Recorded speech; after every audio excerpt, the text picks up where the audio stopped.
Ambalma ouverture média flebara Mali kono Mali koka ambe ofu ni watina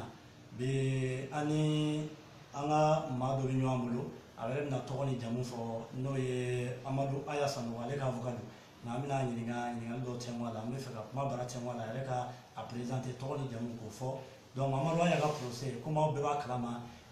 besile no ka ma kono kanu kletan sabado janvier kanu o kletan sabado procès kana ke alors qu'il y a un challenge de Fantama, comment oublier les sociaux à Fantama, année qu'on a fondé selon Fantama clé de Wakumaka. Donc, pour ça, il y a la belle, la belle Chumina, ou les Kama ou la Kana, qu'à se mettre ma déca fait la dernière fois.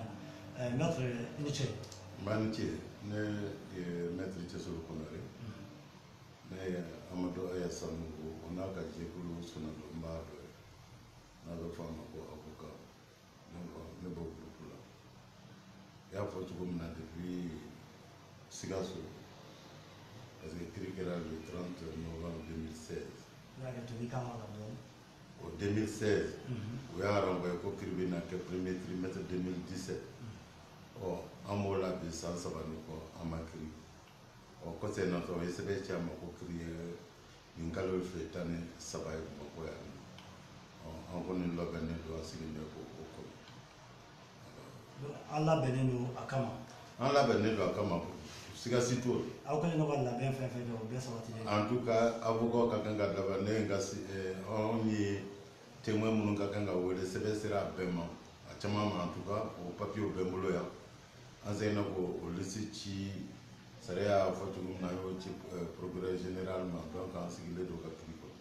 donc avec comme nyalama bashi kalo l'état ça va kiri on atna bwama en tout cas mon yem on mun y défense en sigile do ko de ko de fono anganga cheni formally on the JP na froki koke esanjo dule etna nyingala avec mon kono ko machama sebe ko la kasore sentala donc na yanga cheni fo malion ka fo jerebe una don munu se mala munu sentala una do ala ko kera tu mina donc on sigi meka ka fletane saba kono no internet na ta yana ngadu kiri kono ko dola sisa anya me kuna fundi sebonga ka foka Amadou Aya ka tumbe selenge ko ngawo kiri nyakorola la ko unana na Bamako pour que kiri ko bara ko sega tele ya le okuma ye sega sementia oui je si ça nana Bamako ya wati be alaka ko be sega no ya be Bamako ya nana dimashi do akumyo de ko oui ni saria ko oni kiri be na broda wati demandeur de paix ni mami ka ka juger n'a pas voir accuser au peuple n'a pas jamana fangore fait le duru ça ka kalo ça ka kirida ya kwa ka na tribunal mi ka juger au sigidala bodo hukumna Amadou Ayasano ko nana na le général ko nana na ya ba mo ko na maître Tosolo Konari ne Amadou Aya ka sura do bayi sisa kiri mi wulle no ade aya kele ne kuna walma ma waro be ajino waro be bere ka kiri ni wa walma aya kele ni kiri bolu da toni aya kele ndede aya ni munun no mina na nyobo fe ko yi mo ta ka boyoro la kata no ye famore fe menti be sariala ko ya ko yi mo ta ko foka assassinat no mina ne do ma no mina lendo o kirina o lo be de be juge no fe akribe da ile internet na ta ka lo fletan sa shere fana wele no ala ina fo shere amu kana de lu fana be una wele sero wele no no de fi adam na na re an yu wiseta la sebe danga sero pema donc an sigile no an la benendo pour que ganga cheni fo korofo kunjela ka ko onye minye sisa kalo kletan sabakiri malion min kile no ga beton shuli ka jo mauko eske kiri amna ke publiki de wa walma amna ke ko datuli ne wuklo de ore jorobi maula kiri ko ina yani awa avocat awi do kala ma publiki ko la walma amna ke ko dori ka ke wuklo ka ke jamma boy ka datu choro la ay négrité japma ko kiri ki ba datu avec l'audience publique be ka kan mais au cours de ka fo be formé black ata tani ke la do be sika ke se ko be black ata mais c'est service sécurité bo kam sinon be ka kirina audience publique de do fa maître Tosolo Konari korofo laban mi bolo ani folikan maliyɛnw de ɲɛ b'an na sisan an bɛ direct la ouverture media kan Mali kɔnɔ Mali kɔ kan maa ba caman bɛ yen miliyɔn caman bɛ k'a lajɛ kiriko in na kɔrɔfɔ laban jumɛn bɛ kuncɛ la ani folikan laban. N bɛ an lamɛnbaa bɛɛ fo fɔlɔ o ye kelen ye filanan ka jira k'a fɔ ko nin kiri a kelen tun man kɛ ka kɛ puisque sani i ka jigin i bi yɔrɔ la i sen talonna yɔrɔ min na i bɛ jigin o de la dɔw de wulila ka taa bi ninnu kan n'o de nana ni nin kumakan in bɛɛ de ye. O ye maa jumɛn ye? A bɛ fɔ minnu ma ko bere wuruzu o de nana ni nin mankan bɛɛ ye. Donc n'a fɔra ko nin kiri in ka juge a ta dama tɛ a bɛ fɔ o ye kiri filancɛ de ye un morceau de procès sinon ni maa min bɛ cɛ nɔfɛ ninnu bɛɛ tun ka kan ka juge ɲɔgɔn fɛ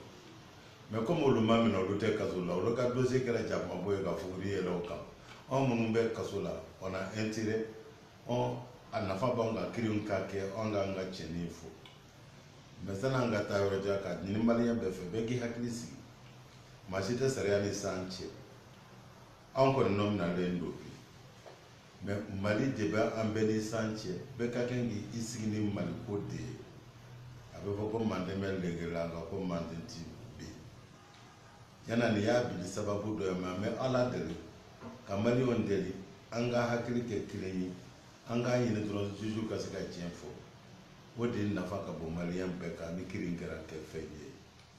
bɛɛ ka i janto i yɛrɛ la bɛɛ ka s'i kɛcogo la bɛɛ ka s'i ka kuma fɔcogo la parce que très souvent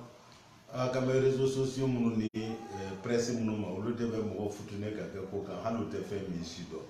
sani i ka fɛn jɛnsɛn fiɲɛ fɛ ka taa i k'a ɲini k'a si dɔn o de ka ɲi sa o ka ɲi fana bɛɛ ka nafa de b'o la ka sɔrɔ o ka fisa k'i hakilinata sɛbɛn ka mɔgɔ ma k'a bila ka taa hali n'a tigi ma ko kɛ k'a dɔgɔya dɔgɔya ma an k'o bɔ an sen na an ka kalaw bɔ an sen na an ka juge an ka hakili dɔw kan ka jira k'a fɔ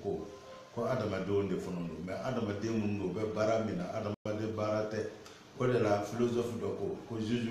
a kana k'aw kɔnɔ aw b'a ka kiiri tigɛ o yɛrɛ ye aw b'a tigɛ Alahu Taala de a ye siran Ala ɲɛ n'aw b'a ka kiiri tigɛ masa min don a tɛ maa bɔ maa na a tɛ maa soya maa ye surɔfɛ a y'o haramuya nin fɔra a mɛnna donc juge k'o hakili t'o la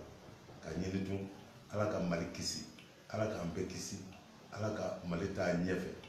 Ala ka an sɔn hakili ɲuman na Ala k'an sɔn hakili ɲuman na. An balimaw an bɛ mɛtiri Cosolo Konare ka sɔrɔ k'an bisimila an b'a dɔn u ɲɛ gannen don sa dosiw ka ca an b'a yɛrɛ fo o la an bɛ a ka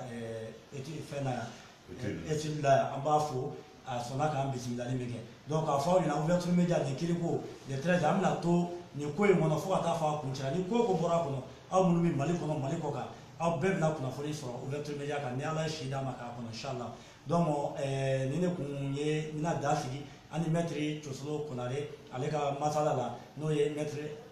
Amadu Aya Sanogo général Amadu Aya Sanogo ka avocat ye donc an b'a fɔ k'an bɛn laseli wɛrɛ kɛnɛ kan hakɛto b'a kan wa salam.